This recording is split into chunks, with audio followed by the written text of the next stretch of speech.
RM Sotheby's is the world's largest collector car auction house by total sales. They are the preeminent market maker of high-quality collector cars and collections, regardless of size or complexity. By working in partnership with the Sotheby's team and its network of 80 offices in 40 countries, RM Sotheby's has established the largest client network of any collector car auction house in the world. Join the RM Sotheby's family by connecting with one of their car specialists at rmsotheby's.com or contact me directly at gstanley@rmsotheby's.com. LLC TLC is here to save you money on all of your vehicle purchases. LLC TLC will permanently register your classic cars in Montana to avoid any annual renewal fees. As your registered agent, they will handle everything for you so you never have to step foot in Montana. And as a listener of this podcast, LLC TLC is offering 30% off your entire package. Simply go to llctlc.com/classic or mention this podcast when you contact LLC TLC directly. Hey, well, welcome to the Collector Car Podcast. I'm excited this week. We got some fun stuff to talk about. My guest today is Bill Warner. Bill, how you doing? I'm doing fine, Greg. It's nice to see you again, even though it's electronic.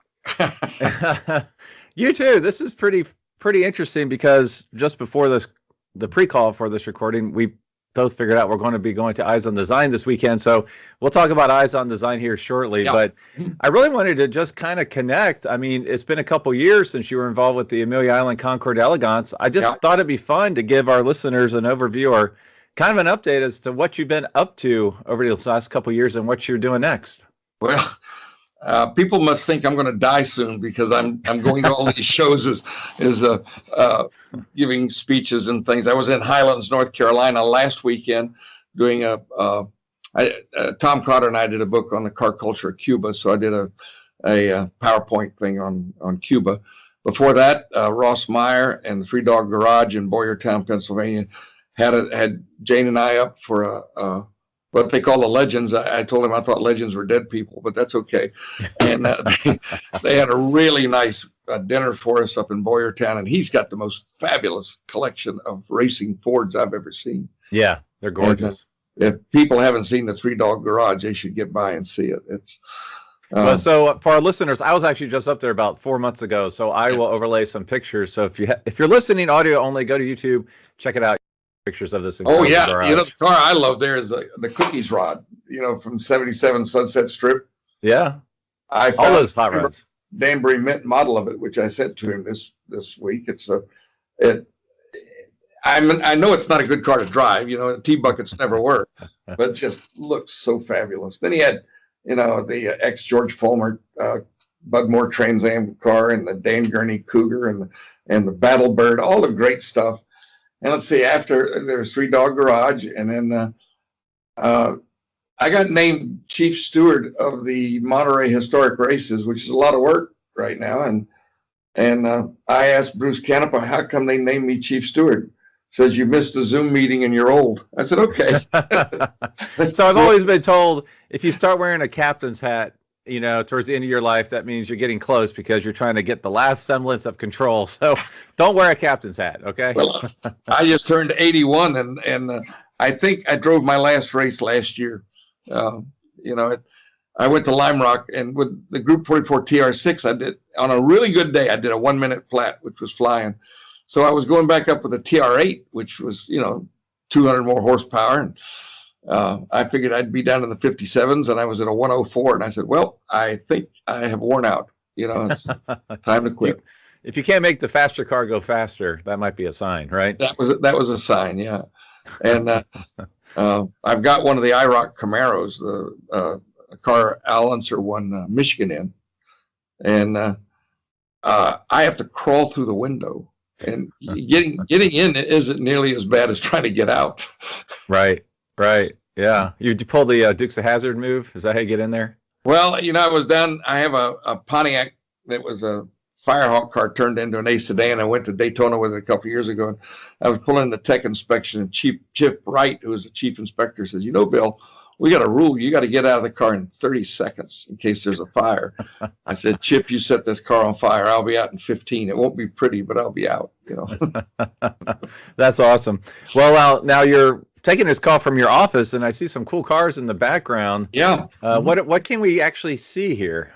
Well, the first car you see is the Chatham Racing Camaro, which I drove with Charlie McCarthy and Jack Baldwin at Watkins Glen and at Sebring. It was a Firehawk car.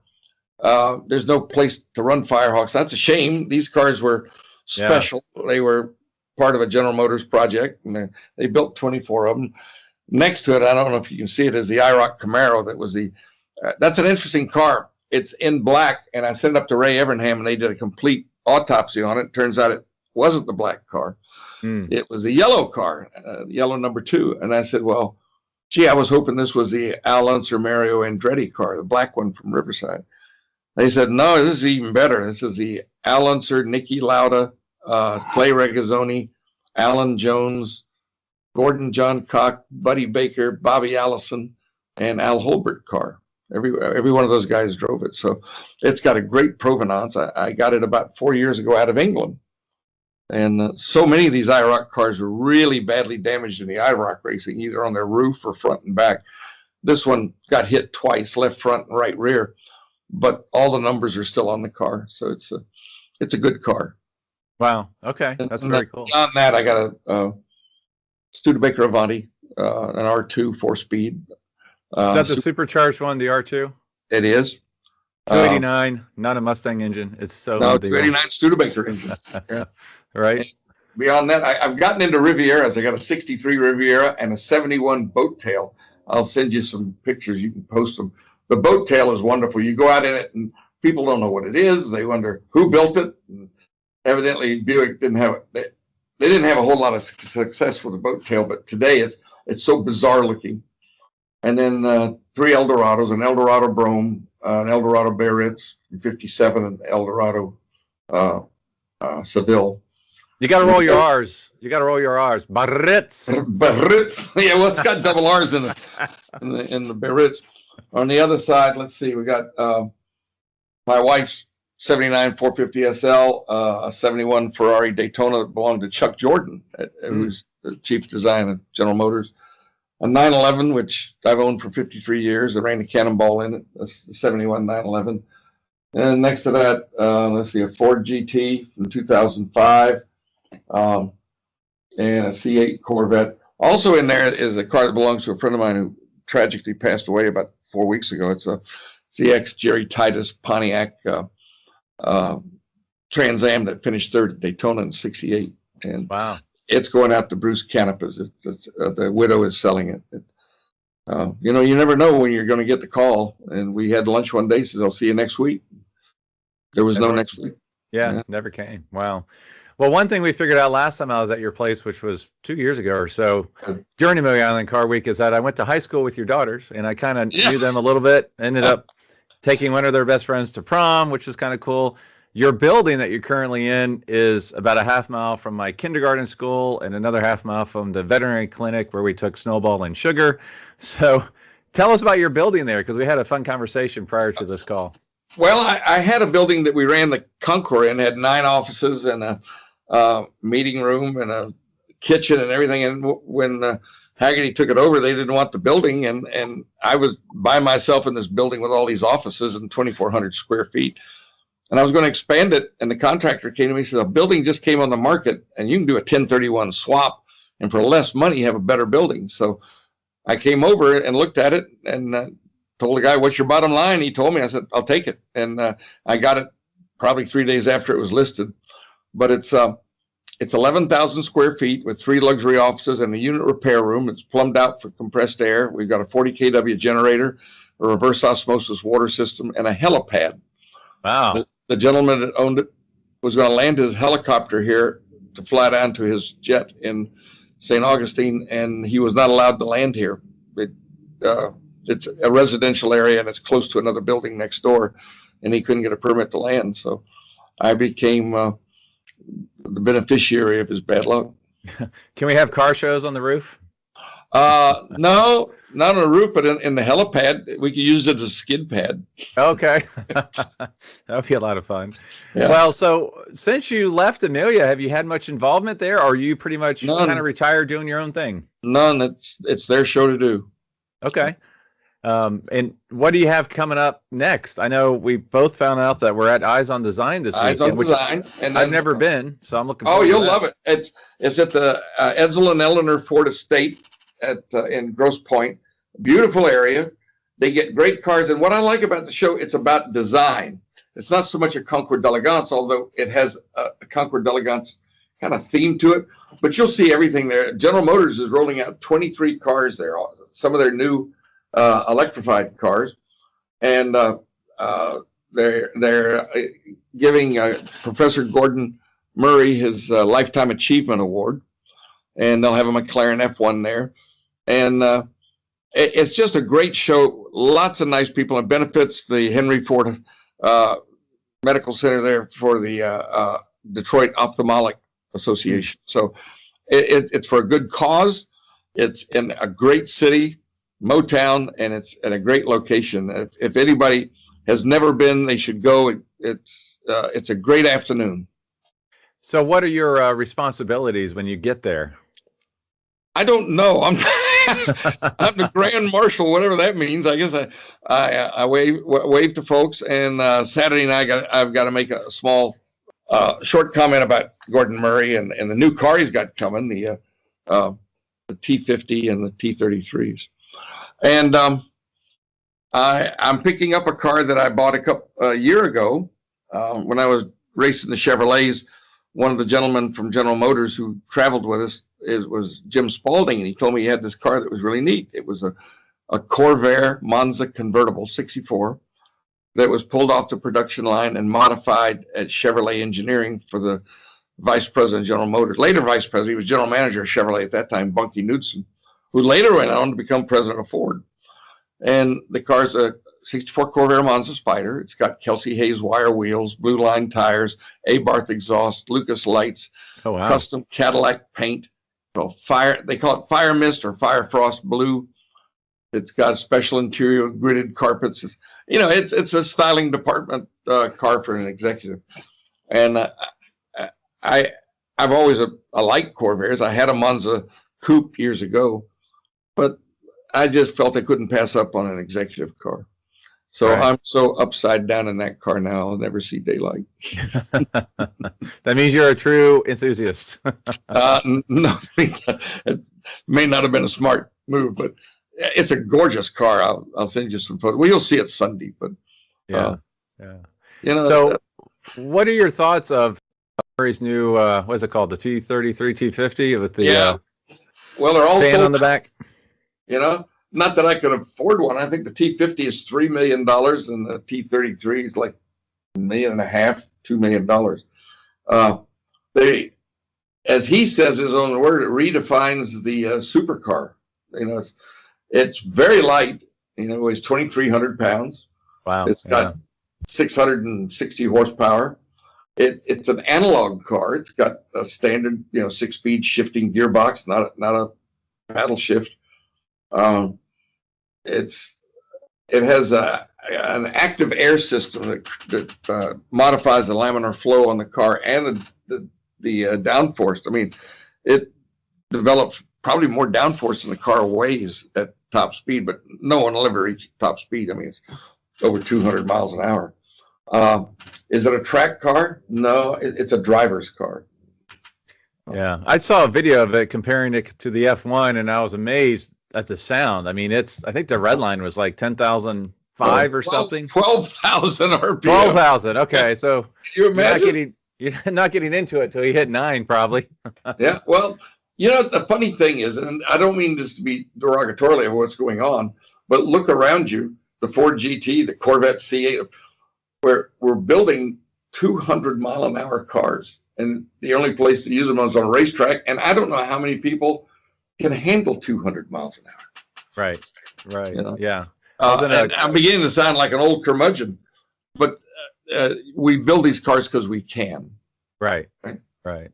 Well, and that flat plane Corvette Z06, that thing is a rev monster. That thing's awesome. It is. I got one of the first C8s, which I love them. It's terrific. We drove it up to Highlands, North Carolina last week. My wife doesn't like it because at our age, getting in and out, kind of, you kind of roll out on your all fours and then crawl up the side of the car. But once you're in it, it's a terrific car. Yeah. And Yeah. that it's got that dual displacement where it goes to V4. And on the road, it gets 27 to 32 miles per gallon in the V4 mode. I need one of those. I had a hybrid Jeep Wrangler this week, and it got like 18 miles a gallon as a hybrid. This is a terrific car. It does everything right. I see you got the Brumos book on your shelf there. I do. Yes. Yeah. Jacksonville boy, I had to get the Brumos book. Yeah. Yeah. Where are you living now? Up in Cincinnati. That's what I thought. How was the Concours? Concours was awesome. Yeah. It was awesome. It's funny. I've been doing car stuff forever, podcasts, everything. I never showed a car until this weekend. This weekend was the first time I ever showed a car in my life. What'd you show? The understored 66 Pontiac GTO. Oh, cool. Yeah, I got the preservation award, which was pretty cool. Did you see that one on Jay Leno's? That was me. Goldman? That's your car. That's right. You're in the thing. Yeah, that's a terrific car. Yeah. I'm glad you saw it. Yeah, I did.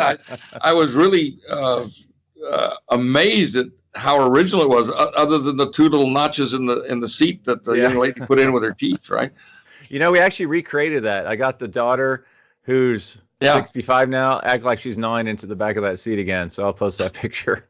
I forgot that was your car. It's a fabulous car. Yeah. It's so much fun. So we won it. We drove it, had a great time. It was amazing how many people came by the show just to see the car. Shows the power of Leno for sure. Yeah. And that was really, really fun. And a lady came up and she said, "Hey, I've got a bunch of GTO parts. You want them?" And she was about 2 hours away, and I found myself within 15 minutes of her place. So I said, "I'll go by. I'll check it out." Unfortunately, it wasn't anything crazy, so I didn't buy any of it. But it was a neat, it's always fun going down those rabbit trails when it involves cars and parts. In Tom Cotter's book on the Cobra in the Barn, I wrote something to the effect of, cars are everywhere. Just look around you. I mean, I found a 1928 Chevrolet powered beach racer that ran on the beach in Jacksonville and Daytona and Ormond and raced at Atlanta on the dirt. And it was 4 miles from my house. Wow. Yeah. So the Edsel Ford Speedster, which is now you'll see it at the Eyes on Design. It's in the Edsel and Eleanor Ford museum there. I found it 90 miles from me. I mean, the cars have wheels that can be anywhere, and you can find them anywhere. It's funny you say that because I've got that beat up hypo fastback Mustang I found at Amelia Island during Concours week. Yeah, I remember that. Yeah. Drove it around. Out of my backyard. You know that. Yeah, that's right. And that's going to be on Jay's show in the fall because he loved the story about it. Yeah. And I'm at a cruise-in, and a local cruise-in, and a guy's talking about it, about cars and stuff. He's like, "I know where there's a 65 hypo fastback GT car, unrestored, all original owner, 33 miles, and it's about an hour from here. So we're going to see it. How many miles on it? 33,000. Okay. Yeah. So we're going to see it next week. It's Tahoe turquoise with black pony interior, and I can't wait to see it. Wow, you're lucky. A good friend of mine is Joe Bortz, who has the concept. Oh yeah, he's got all those Yeah. He had the Pontiac Bonneville Special, which was a fiberglass special done by Pontiac for I think the 54 Motorama. And he was showing it at a show, and a guy walked up. He says, "I know where there's another one just like it." And Joe said, "It can't be. They only made one." But actually, they had made two, one for the Canadian show circuit and one for the U.S. show circuit. He went out of the guy's barn, and there it was, the second Bonneville Special, which is restored and is at the Hendrick Museum in Colorado now. Okay.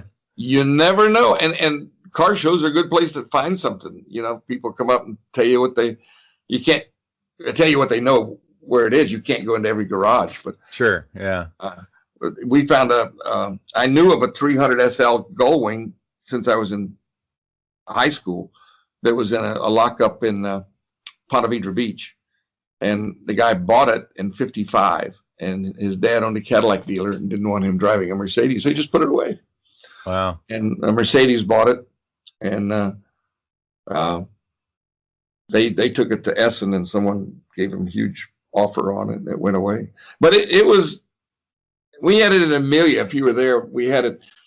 They had just restored serial number 44, and this was 43. And they had the restored car side by side. But Did they have that in front of the Ritz-Carlton? Yeah, well, yeah, they had it right as you came in the show on a platform. Okay. Yeah. But you never know. They're everywhere. People say, "Have all the cars been found yet?" Absolutely not. I'm chasing some right now. That I know where they are. The people aren't willing to sell yet. I'm willing to help. I'm willing to help you. Yeah, well, one of them I can tell you is the Cougar 2, which was the Ford show cars, a gull wing or Cougar. Yeah, Cougar 2. Gull wing car used in the movie Under the Yum Yum Tree, driven by Jack Lemmon. And it's still around, but it needs everything. And yeah. when you get my age, I'm at about 11 and a half on a ruler of 12 inches. I don't have time to do restorations anymore. Sure. Yeah. Those could take 3 to 5 years, especially on a special car like that. I did a 53 Olds Fiesta. You remember those? They made 153 of them. They were like the Skylark and the Eldorado. Of the three, it was the rarest of the General Motors cars from 53. 8 years. Wow. Yeah. And a lot of those cars are just, if you don't have a part for it, you have to make it. Yeah. Right. Well, we know you'll be at Eyes on Design this weekend. Where can we find you after that? Do you have your calendar planned a little further out? July 17th through 20th, I'll be at Lime Rock, Connecticut with the IROC car with Ray Evernham. He's got 20 IROC cars lined up, and the drivers he's got, I got the list here. Mark Martin is bringing up his IROC car.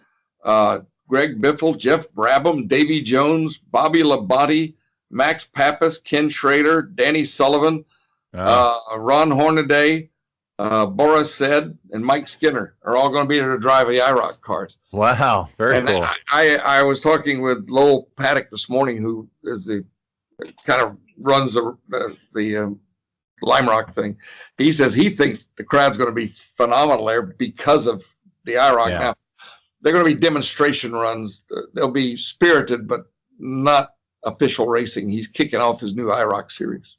Okay, right. Okay. And then after that, I'll be in Pittsburgh for the Pittsburgh Grand Prix on August 2nd through 4th.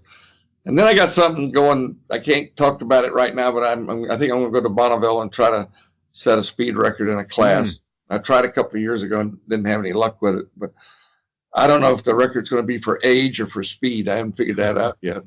Well, so that's an interesting point. Are you trying to beat a current record, or you've got some vehicle they've never had a top speed on and you're going to have a brand new record? Number 2. Okay. Oh, They've got a class. I'm not real wild about electric cars. I think they have a place in the market. You know, if you drive less than 20 miles a day, an electric car probably makes sense.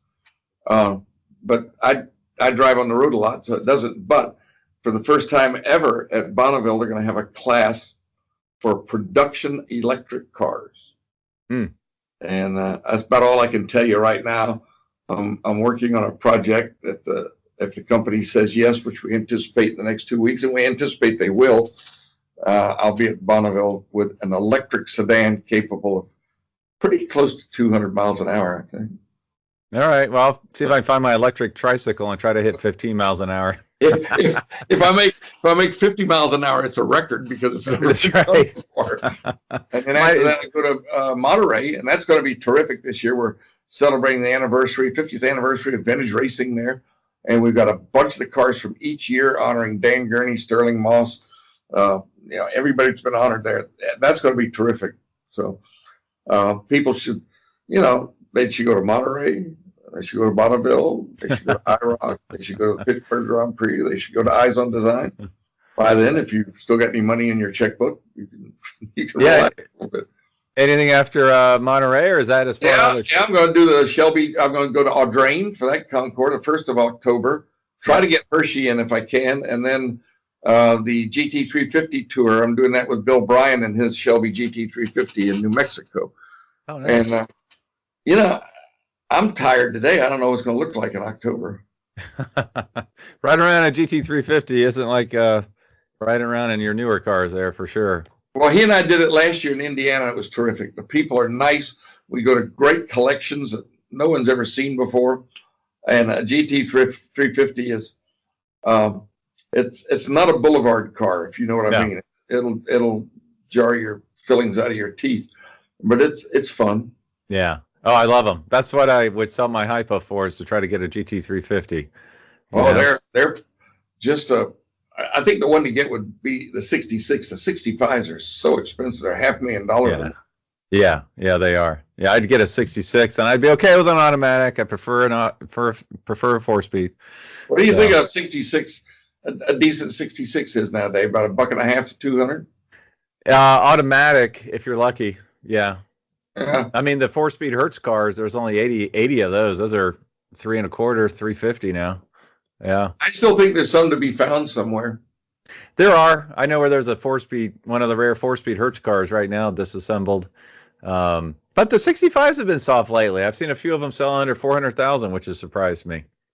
Well, there's an aging car culture out there. Yeah. My 57 Eldorado Barrett's convertible is probably the nicest one in the country. And at one time they were bringing 200, 250. I don't have anything near that in it. And now they're down about 30% because the culture who remembers those cars are my age and they're looking to sell, not buy. Right. Yeah. I always told somebody, if anyone who dreamt of a 57 T-Bird is selling that 57 T-Bird right now. Oh, you could buy a really nice 57 Thunderbird for probably 30 to 35. Oh, yeah. Yeah. If it's an Amos Mentor car, you're going to go north of 50 to 60. Yeah. But they do great work. I got a 55, a couple of blocks from where I am right now, and the guy is optimistic in what he can get. And I'm telling him it's a 55, it's a 6-volt car. It's a nice car, but it's not a great car. I'm telling him $25,000. Yeah, that sounds right on. Yeah. And if you've ever driven one, that's a premium price. Right. Well, I appreciate it so much. Anything else you wanted to talk about on the podcast? No, it's just a pleasure to see you again. I look forward to seeing you up at Eyes on Design. That's going to be a great show this Sunday. I'll see folks down the road. I'll be all over the country. So from California to New Mexico to Rhode Island and with Pittsburgh in between. So, any plans to hit Moto Miami next year? Yeah, I plan on being there. That's good. That'd be good to see you. Cool. Well, I look forward to it. I think that I think Miami is a little far removed, but it appeals to a different audience than Jacksonville. Yep. And so they'll have to play to. I think it's more of a hypercar market. Well, I'll look forward to seeing you on Sunday then. All right, buddy. Thanks, Bill, for being on the for a blue Corvair convertible. I will. Thanks, man, for being on the Collector Car Podcast, Bill. My pleasure. Thanks.